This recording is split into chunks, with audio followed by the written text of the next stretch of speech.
Hola amigos de las redes sociales, esta vez con ustedes en un nuevo formato, en una nueva forma de presentación para todo nuestro público.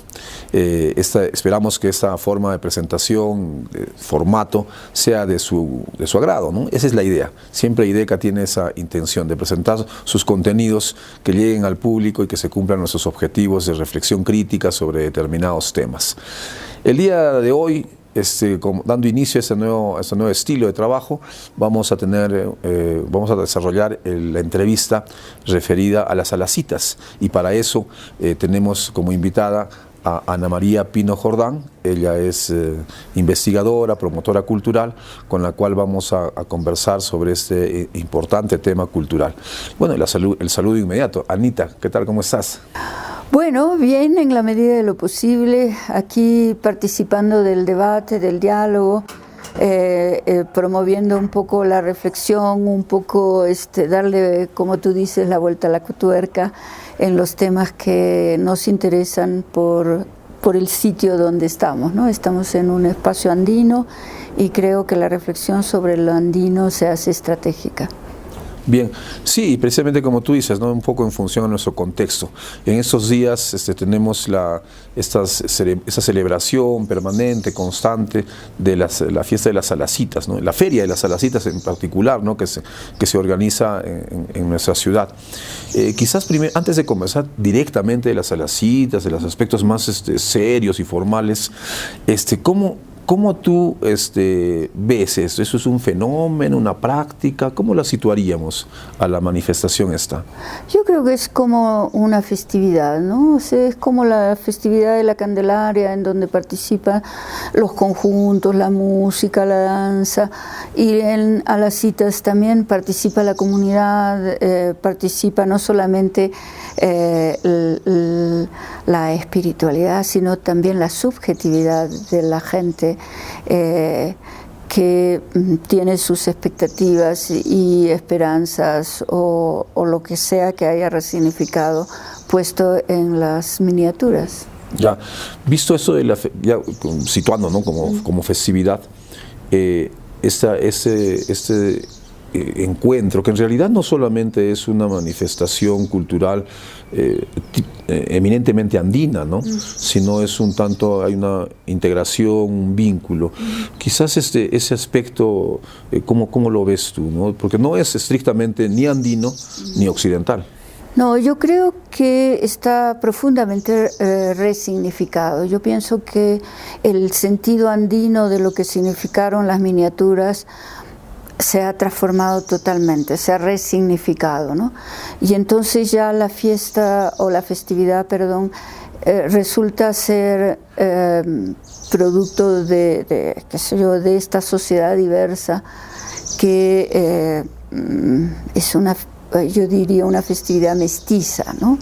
Que ha entendido, ha resignificado, ha visto, ha observado, y entonces y dentro del proceso de globalización y modernización última, creo que el sentido andino probablemente se reproduzca, pero en espacios como el que narra, por ejemplo, Huayna-Pacha, ¿no? O sea, en espacios más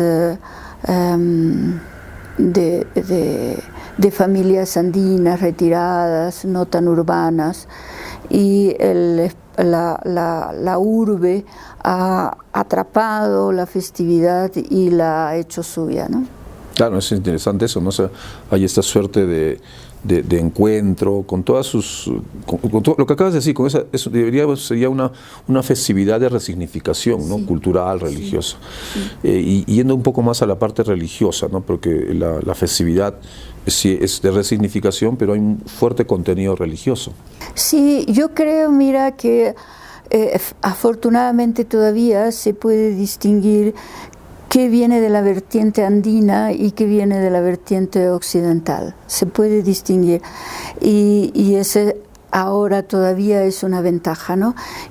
Pienso que de la vertiente andina viene la cuestión del ritual de presentación, el ritual de cambio de temporada, de comenzar un nuevo ciclo, y la relación de reciprocidad con los apus, porque gracias a los apus es que tenemos agua y que tenemos vida en la agricultura, y en reciprocidad hay una relación profundamente ritual con ellos, ¿no? Para la vertiente occidental católica también es súper interesante porque, por ejemplo, estaba leyendo el otro día que el único espacio donde se venera religiosa, digamos, dentro de la tradición católica, la cruz, es en el espacio andino y en el espacio de Latinoamérica, ¿no? O sea, la cruz en Europa, por decir, dentro del calendario católico, y eso, la cruz no aparece, pero en el ámbito andino sí, y eso lo puedes entender porque la religión católica fue impuesta y se mantuvo en la clandestinidad, invisibilizada, todo lo que fueron las tradiciones andinas, que además eran castigadas en época de la Inquisición y todo lo demás. Entonces, la forma de mantener sus propios rituales, sus propias costumbres, sus propias tradiciones, fue encubierta con íconos y con deidades religiosas que venían del catolicismo. Entonces, ¿cómo yo no diría que han sincretizado, no me gusta esa palabra, pero creo que han mantenido sus tradiciones sobre la base de celebrar a la vista, hacer visible una festividad religiosa, ¿no? Y en eso para afuera, ¿no? Pero hacia el interior seguir con sus tradiciones. Así es. En esa misma dinámica, Anita, hay la festividad de las Salacitas tiene determinados símbolos, determinados personajes que son muy representativos, ¿no? Y que para la población son importantes, ¿no? Está el mismo Dios Cecilio de Elequeco, de manera más actual se habla de otros elementos, como los sapitos, por ejemplo. ¿Cómo ver estos simbolismos? Comenzando por el Elequeco. Mira, en la investigación de Juan Carlos Lacerna es bien interesante la cuestión del Elequeco, ¿no? El Elequeco aparece en el siglo XIX, o sea, antes esta figurilla, así algunos investigadores bolivianos quieran hacerla aparecer, pues no aparecía evidentemente, ¿no? Y particularmente, mi lectura particular es de que el Elequeco es el turco que iba de sitio en sitio con su sombrero, inclusive las imágenes primeras del Elequeco, tiene bigotes negros, tiene ojos negros, fuma, ¿no?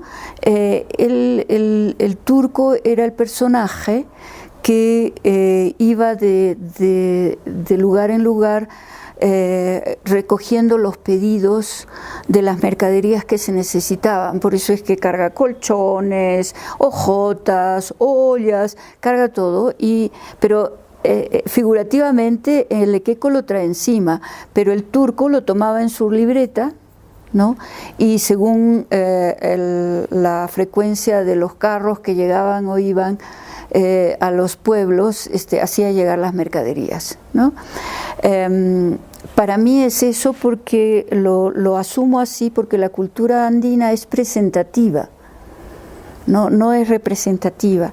Entonces el Elequeco es un personaje que también tiene que estar, por ejemplo, en una ceremonia ritual, todo lo que se relaciona, porque la cultura es relacional, todo lo que se relaciona tiene que estar presente en el ritual.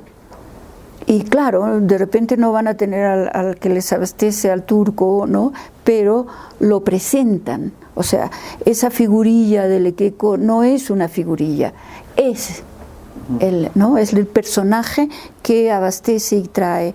Y precisamente, si tú haces una lectura más amplia, es precisamente en el siglo XIX en donde las haciendas se vuelven importantes. No te olvides que en Puno, el siglo de oro, es desde 1890 hasta 1220 más o menos, porque es el auge de las haciendas. Pero ¿qué significa la hacienda? La hacienda significa también despojo para muchas comunidades campesinas, porque los hacendados necesitan mucho más espacio para criar las alpacas y las ovejas, ¿no? Entonces es en ese contexto en que las poblaciones de las comunidades tienen que ver otras formas de tener ingreso, y entonces comienzan a aparecer o a fortalecerse los catos, en donde precisamente aparecen las primeras miniaturas. Entonces yo creo que claro, quien lo ve desde otros aspectos, desde el lado propiciatorio, o sea, con una concepción occidental de magia, de amuleto, ¿no? Que te va a traer la fortuna, que es en realidad tu subjetividad expresada en cosas, ¿no? El Lequeco es una deidad, pues, ¿no? Pero en realidad si quieres tratarlo como andino, me parece que no le corresponde, o sea, no se entronca dentro de lo andino. Y en el caso de la presencia más contemporánea, ¿no? Últimamente, porque tenemos una aparición más de la figura del sapo, ¿no? Es lo mismo, o sea, el sapo siempre el sapo ha sido considerado como fertilidad, ¿no? O sea, por ejemplo, hay un cuento muy interesante de tradición oral en Ácora que dice de que el sapo viene con la lluvia, o sea, cuando las primeras lluvias comienzan a traer los sapitos, ¿no? Y que llueven sapos.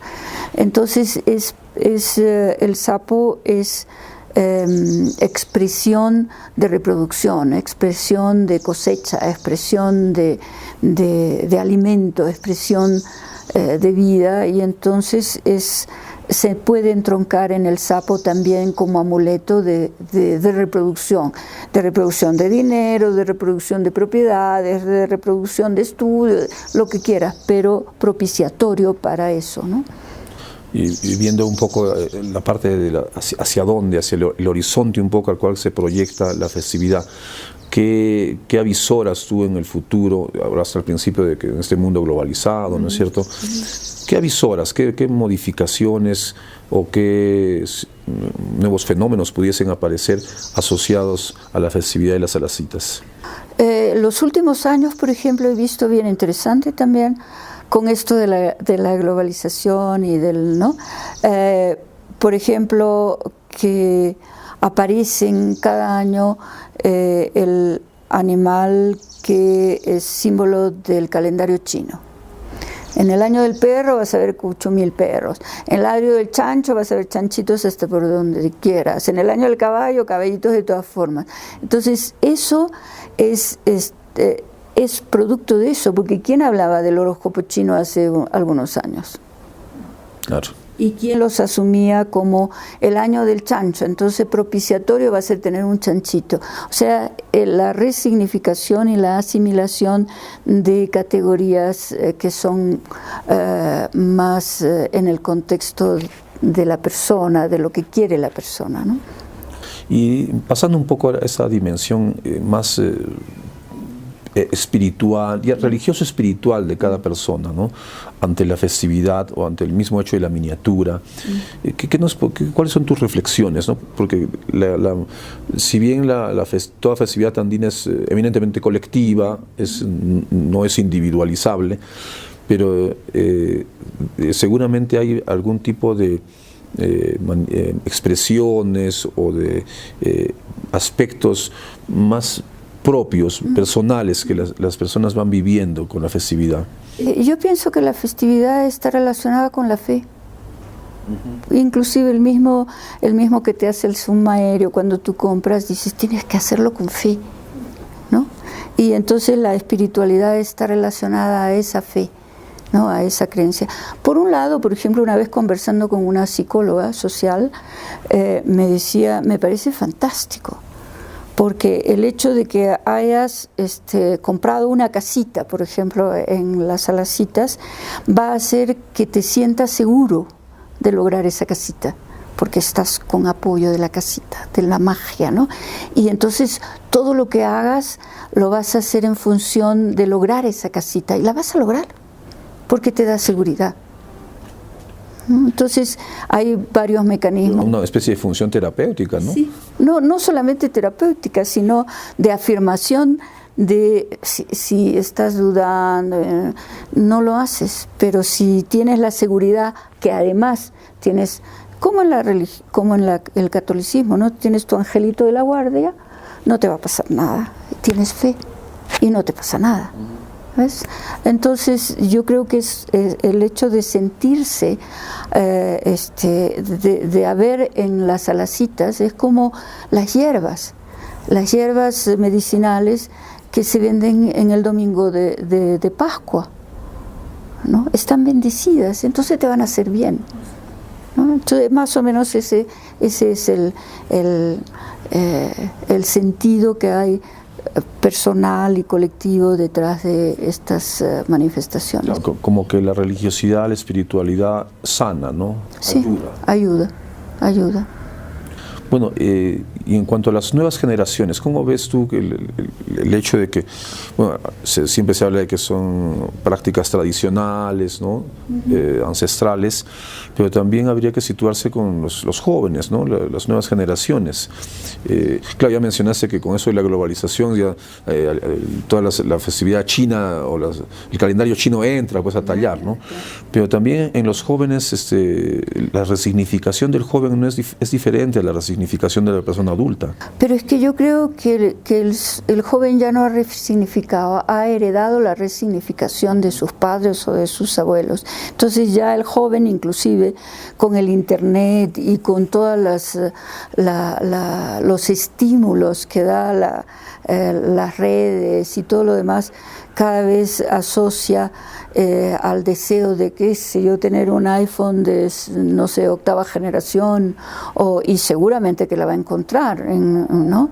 Y entonces ya está totalmente resignificado, y ellos inclusive no hacen conciencia de que es una resignificación. Para ellos es así, ¿no? Es una cuestión de suerte, ¿no? Y fíjate que la suerte también se puede comprar. Ya en el colmo del mercantilismo, la suerte también se puede comprar. Entonces, eso es la feria ahora, creo, ¿eh? Has tocado un punto, el hecho de lo mercantil, porque la fiesta de cierto tiene su componente religioso, espiritual, de encuentro, incluso de carácter social, ¿no? Hay una dinámica social muy importante, pero también es una fiesta mercantil, ¿no? Con todas las características del capitalismo, ¿no? Totalmente, ¿no? Y con toda... Es decir, no tienes suerte por tus méritos o porque te has portado bien o porque éticamente has sido correcto, ¿no? Sino tienes suerte porque has comprado algo, tu suerte la has comprado en las Salacitas, ¿no? O sea, es ya una cuestión, ¿qué te digo? Si tú quieres, característica de la globalización, del sistema hegemónico imperante. Así es. Bueno, te agradecemos, Anita, por esta conversación sobre las Salacitas, que estamos en esta fecha en la cual todos vamos a ir por nuestra miniatura, ¿no? Y bueno, es muy contento de que haya sido la primera entrevista de ese nuevo formato que estamos inaugurando. Bien, de esta manera llegamos a este punto final, y bueno, seguramente en una próxima habrá una entrevista, una conversa también sobre algún tema relevante de contexto o temas profundos como los que a veces toca IDECA. Nos vemos, hasta entonces.